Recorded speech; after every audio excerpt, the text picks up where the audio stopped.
Syria में विद्रोही गुटों के सत्ता पर कब्जा के बाद बशर अल असद और उनके परिवार से जुड़ी चीजों को निशाना बनाया जा रहा है। सीरिया की सत्ता पर काबिज होने के बाद विद्रोही गुट ने असद परिवार के स्मारकों और प्रतिष्ठानों को नष्ट करना शुरू कर दिया है। असद के महल को लूटने और उनके परिवार के सदस्यों की मूर्तियां गिराने के बाद अब विद्रोहियों ने हफीज अल असद के मकबरे में तोड़फोड़ की और वहां आग लगा दी।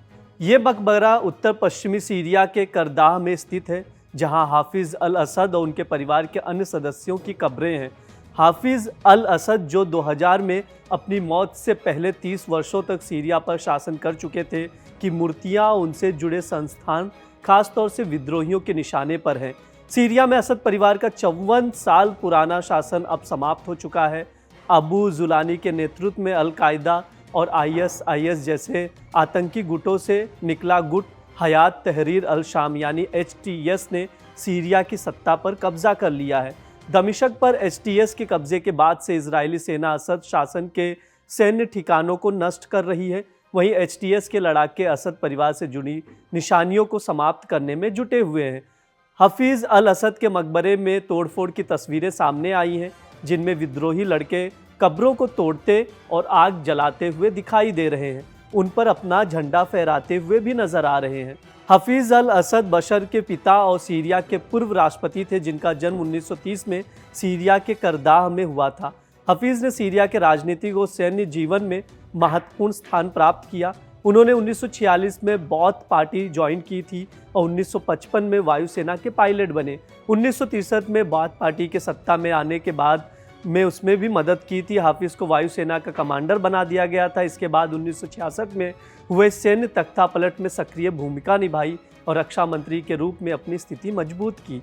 1970 में हुए तख्तापलट के बाद हाफिज ने सीरिया के राष्ट्रपति के रूप में सत्ता संभाली और अगले 30 सालों तक देश पर राज किया।